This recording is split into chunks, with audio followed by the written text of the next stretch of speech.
सद्योजातं प्रबोधिं गुरुनाशं लोकावेरि जलसमयं शुद्धोदिकेन स्थापयामि गुरुदेव महादेवं गुरुदेवात् परमनास्ति तस्मै श्री गुरवे नमो नमः अनादिशाश्वतं शान्तं चैतन्यं चित्तस्वरूपकं ब्रह्मशमाकारं शुद्धवस्त्रलिङ्गदानं भस्मं समर्पयामि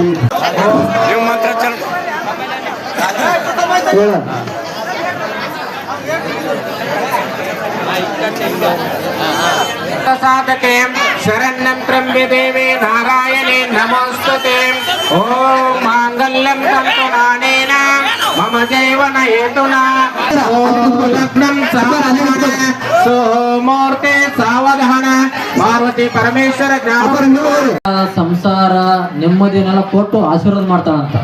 ನೀವೆಲ್ಲ ಏನ್ ಮಾಡ್ಬೇಕ್ರಿ ಇಷ್ಟು ಹೇಳ್ಬೇಕು. ಮೊದಲು ಈ ಪಾಠವನ್ನು ಕಲ್ಕೊಂತ ಹೋದಾಗ ಮಾತ್ರ ಈ ಒಂದು ಊರು ಎಲ್ಲ ತಾಲೂಕಿಗಾಗಿರ್ಬೋದು ಜಿಲ್ಲೆಗಾಗಿರ್ಬೋದು ಎಲ್ಲ ಒಂದ್ ಕಡೆ ಪಸರಿಸದಂತ. ಹಾಗಾಗಿ ನೀವೇನ್ ಮಾಡ್ಬೇಕ್ರಿ ಮೊದಲು ಸಂಸ್ಕಾರ ಕಲಿಬೇಕು. ವಿಶೇಷವಾಗಿ ಸಾಮೂಹಿಕ ವಿವಾಹ ಅಂತಂದ್ರ ನಾವಿತ್ತೆಲ್ಲ ಕೇಳ್ತೀವಿ, ಎಲ್ಲ ಹಳ್ಳಿ ಒಳಗಾಗಿರ್ಬೋದು ವಿಶೇಷ ಅತ್ಯಂತ ಸಮಾರಂಭದಿಂದ ಆಚರಣೆ ಮಾಡ್ತೀವಿ.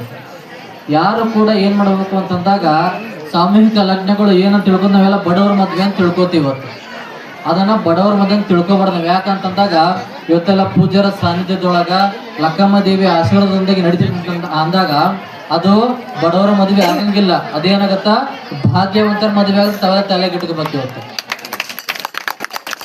ಯಾಕೆ ಅಂತಂದ್ರ ಈ ಒಂದು ಸಾನ್ನಿಧ್ಯದೊಳಗ ನಾವು ಯಾರು ಬೇರೆ ಕಡೆ ಕಲೆ ಮಂಟಪದಾಗ ಮಾಡ್ಕೋಬಹುದು, ಎಲ್ಲಾರು ಮನಿ ಮುಂದೆ ಲಗ್ನ ಮಾಡ್ಕೋಬಹುದು.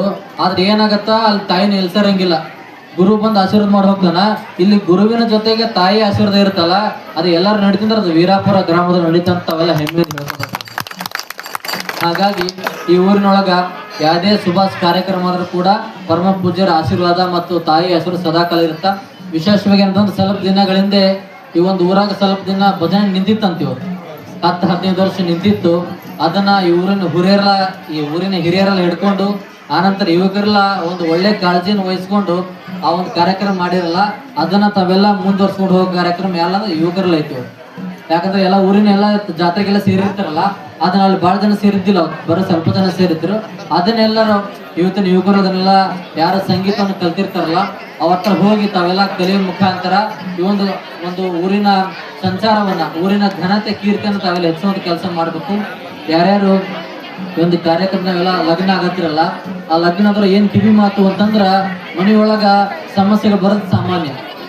ಯಾಕೆ ಅಂತಂದ್ರ ಮನಿ ಎನ್ನುವಾಗ ಸಣ್ಣ ಪುಟ್ಟ ಜಗಳ ಕಿರುಕುಳಗಳು ಅನಂತರ ಅತ್ತೆ ಮಾವಂದಿರ ಜೊತೆ ಸುಖವಾಗಿ ಬಾಳೋದು ತಾಯಿಯಂದ್ರ ಕರ್ತವ್ಯ ಆಗಿರುತ್ತೆ.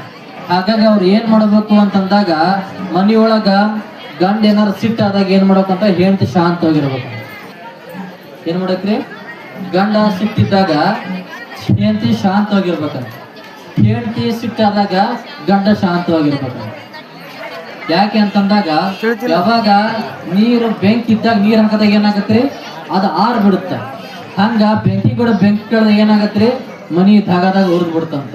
ಹಾಗಾಗಿ ನಾವ್ ಏನ್ ಮಾಡ್ಬೇಕು ಅಂತಂದಾಗ ತಂದೆ ತಾಯಿಗಳಾಗಿರ್ಬೋದು ಅಥವಾ ತವ್ರ ಮನೆಯಿಂದಾಗಿರ್ಬೋದು ಗಂಡನ ಮನೆ ಆಗಿರ್ಬೋದು ಅವ್ರ ಮಕ್ಕಳಿಗೆ ನೀನ್ ಅಲ್ಲಿ ಹೋಗಿ ನೀವೆಲ್ಲ ಚಲೋ ಬಾಳ್ರಿ ಅಂತ ತಿಳ್ಕೊಂಡು ಆರತಿ ತಟ್ಟೆಯನ್ನು ಕೊಟ್ಟು ಕಳಿಸ್ತಾರ. ಆ ಆರತಿ ತಟ್ಟೆಗೆ ಎಷ್ಟು ಇರ್ತಾವ್ರಿ? ನಮ್ಮ ಆರತಿ ಬೆಳಗುವಂತ ತಾಯಿಂದರ ಎಷ್ಟು ಇರ್ತಾವ್ರಿ? 2 ಇರ್ತಾವ.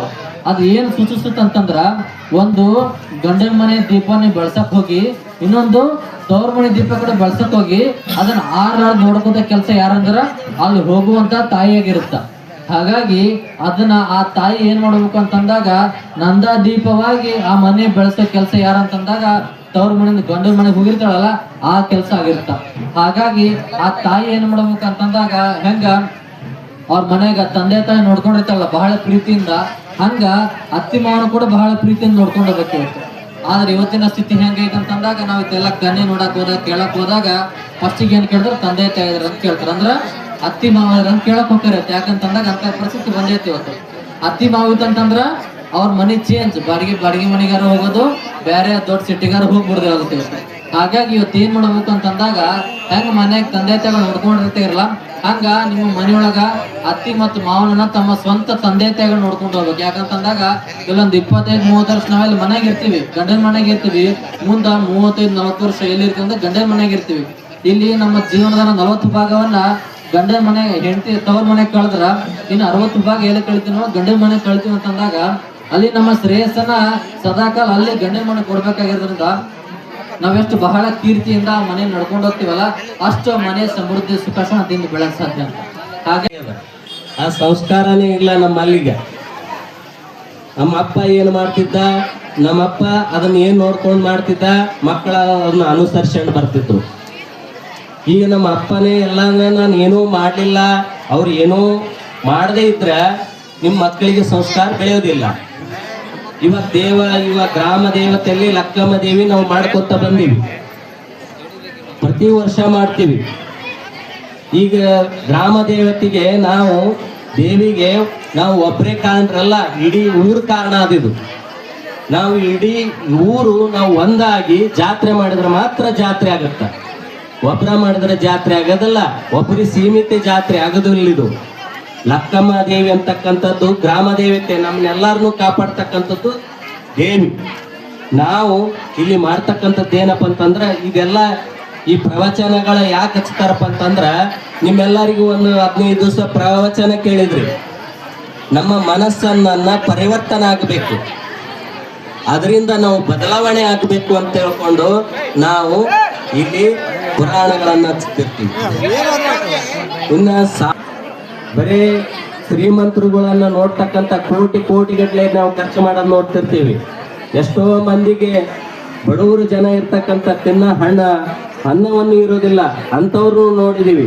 ಆದ್ರ ನಮ್ಮ ಊರಿನ ವೀರಾಪುರ ಗ್ರಾಮ ಸಾಮೂಹಿಕ ಲಗ್ನದಲ್ಲಿ ಒಂದು ಖರ್ಚು ಅವರಿಗೆ ದುಂದು ವೆಚ್ಚ ಆಗಬಾರ್ದಂತ ತಿಳ್ಕೊಂಡು ಇವೇನು ಮದುವೆ ಮಾಡ್ತಿರಲ್ಲ, ಇದು ನಿಜವಾಗ್ಲೂ ಇದು ಒಂದು ಊರಿನ ಒಂದು ಕೀರ್ತಿ ಅಂತಕ್ಕಂಥದ್ದು ಬರ್ತದೆ.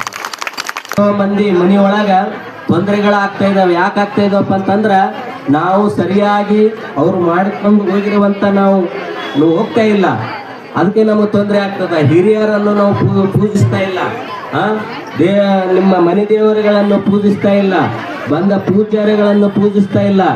ಹಾಗಾಗಿ ಏನಾಗ್ತದಪ್ಪ ಅಂತಂದ್ರ, ನಾವು ಇದನ್ನೆಲ್ಲ ಸತ್ಸಂಗದಲ್ಲಿ ಒಡನಾಡಿದ್ರೆ ನಿಮ್ಮ ಬದುಕು ಬಹಳ ಬಂಗಾರ ಆಗುತ್ತೆ.